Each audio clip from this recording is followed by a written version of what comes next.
Hej og velkommen til FireM Udvikling. I dag der skal jeg lære, hvordan at man skinner sin egen bil og generelt bare skinner sin egen ting. I dag der kommer jeg kun lige til at vise, hvordan man skinner på biler, så jeg vil egentlig bare gerne gå i gang. Til at starte med, der skal I downloade OpenIV, hvis I ikke har det.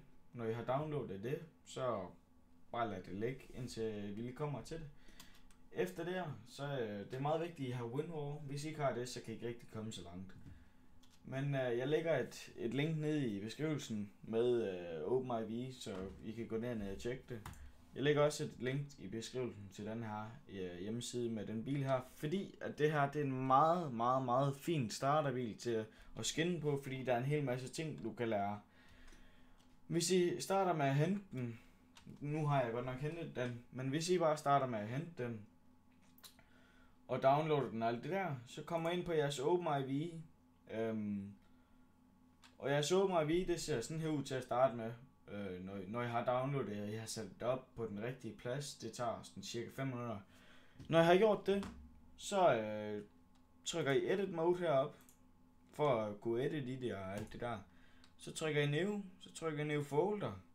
Så laver I en New Folder. Nu har jeg godt nok lavet en, så jeg laver ikke lige en til. Min hedder så apostrof, eller hvad den nu hedder. Så trykker jeg der. Når du har downloadet dine ting, så når du har lavet din folder, så klikker du først på den. Du må ikke bare smide din filer ind her. Du skal klikke på din folder, og så skal du smide de filer ind der, for at sidde og øve sig. Hvis du trykker på den første heroppe, så kommer den her frem, hvor der er, du kan se de forskellige ting, og altså sådan se det hele i 3D. Du kan også zoome ind, og så se ind i first person. Nu kan jeg ikke lige helt huske, hvor det er, man går i sådan free mode. Men det er sådan set næsten det her, det hele det går ud på. Vi er i hvert fald næsten igennem halvdelen af det. Og det samme hernede, og det er bare en anden side af vinklen og sådan noget her, du ser. Men det hele drejer sig om, det I skal gå ind på den her. Whoopty. Så går jeg op på den der, for at det hele, man kan se det hele. Så kan du så se her, for eksempel nummerplade, den kan vi starte med. Export selected. Tager vi PNG, fordi det er altid sjovt at arbejde i. Sætter vi den op under billeder, bare gem, sådan der. Så nu er, i mit tilfælde, der har jeg Adobe Photoshop. Rigtig godt et slags, jeg elsker det. Jeg kan næsten ikke undvære det, i forhold til hvad jeg laver. Hvis du så går herind, så burde den meget gerne ligge der. Så lægger vi den her, så tager vi den der, sådan der. Og så tager vi den der op, og så markerer alt det her. Og så lige maler det op, indtil der ikke er mere. Når jeg har gjort det, så kan I gøre det samme med den her. Der, så kan vi markere den her op, og så kan vi lige hurtigt melde den over os. Whoopty. Efter det, så kan I tage jeres tekst. Den skal helst være sort på en nummerplade, som den normalt er. Men så tager vi herop, skriver. Vi kunne godt tænke os en lidt anden form af tekst. Vi kunne godt tænke os noget lidt mere tyk tekst. Sådan noget agtigt. Det her. Nej, det bliver lidt for skråt. Simpel. Den der. Det bliver også lige lidt for skråt. Så må vi se, hvad der ellers er. Der er for eksempel... Det her, det er fint. Så skriver vi, den skal nok være op på 72. Ja, det skal. Så skriver vi for eksempel HK. Altid med stort. Så er vi lige herhen. Whoopty. Så skriver vi HK 1465. Det er vores nummerplade. Vi vil lige lave med lidt ekstra mellemrum og sådan lidt, sådan så det giver lidt mening. Sådan der. Det er vores nummerplade. Så gør vi sådan her. Så sætter vi vores DK på. Så gør vi sådan her. Den skal nok ned i en 30, tror jeg. Det passer nok meget godt. DK. Whoopty. Sætter vi den der. Så vi filer. Gem som. PNG. Sådan der. Så erstatter vi den nemlig med den anden. Så går vi herhen på OpenIV en gang til. Så herinde, så husk at I skal have den markeret. Så trykker jeg replace herop. Så vælger I den her. Jeg ved ikke lige helt hvorfor det blev hvidt der. Men I trykker save bagefter der så. Og når jeg har gjort det, så venter I bare som normalt, skulle jeg lige til at sige. Så kan I trykke herop igen. Der kom så den nye nummerplade på her. Og her om bagpå, der kommer også en ny nummerplade på. Jeg vil nu ellers gerne lige have haft den i sort, men det blev det ikke lige. Men sådan skinner du egentlig bare en nummerplade. Du kan lave det større tekst, du kan lave det længere, hvis du har lyst til det. Nu kan jeg lige hurtigt give et andet eksempel. For eksempel den her. Vi laver det eksport. PNG. Gemmer den lige hurtigt. Så kan vi lige hurtigt gøre noget. Den der. Så kan vi faktisk. Nu har jeg godt nok et logo.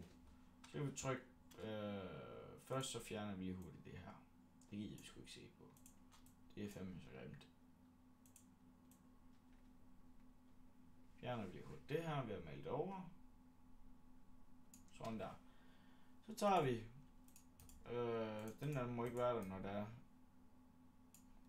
At vi er i gang med at lave noget. Så tager vi. Ej, det er ikke så godt. Så kan man altid gå her ud sletlag. Fint. Jeg vil gøre sådan her. Det er en mekanikerbil, jeg gerne vil lave, for eksempel. Den sætter jeg her. Placerer. Det bliver altid meget bedre kvalitet, når det er, at man lige gør det. Så kan man gøre sådan her. Jeg vil lige male det over igen også.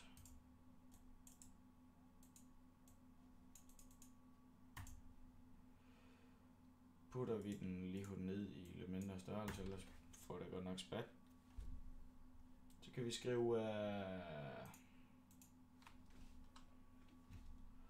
nu skal den i hvert fald lige op på 72. Oles. Lige hurtigt ændre det her til sort. Skal i hvert fald helt op på en 200, tror jeg.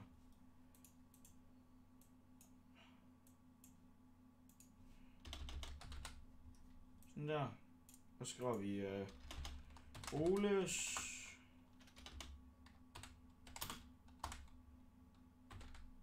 Oles værk.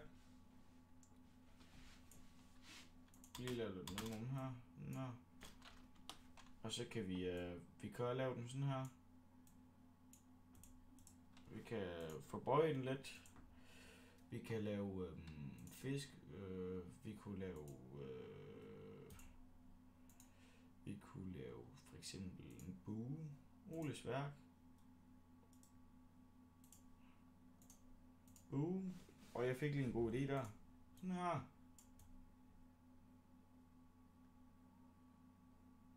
Hvis der nu ikke lige stod Oles værk der, ellers kunne man sætte det her.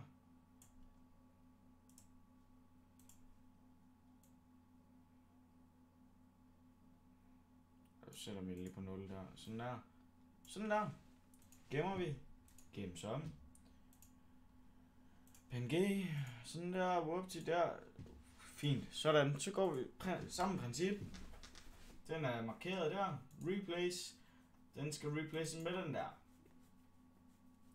Det er den nu. Så trykker vi save. Så venter vi lige en smule. Så hvis vi åbner igen. Så hvis vi går herom. Ej, det ser sgu fint ud. Så deroppe, der kan man altid lige ændre lidt. Jeg fik ikke Oles værk med deroppe, men det var faktisk lidt med vilje, fordi jeg gerne vil have det her nede med. Så hvis man siger, at det her det er Oles værk, det er Oles værksted for eksempel. Det er en forkortelse af Oles værksted for min gamle FireM-server, som jeg brugte på et tidspunkt. Men sådan her skinner du simpelthen en bil, og simpelthen næsten færdig med at skinne, og du efter det, så kan du egentlig bare tage de bil, eller jeg mener kun de her 2, du kan tage. Ja, de 2 der, dem tager du bare. Smid ind i dine serverfiler, og så burde de faktisk virke. Så mange tak fordi I så med. Jeg håber I har lært noget af den her video. Og hvis ikke, så skriv altid ned i kommentaren, hvis der er et eller andet problem, så skal du prøve at se, om jeg ikke kan løse det. Men tak for i dag. Mange tak fordi I så med. Hej.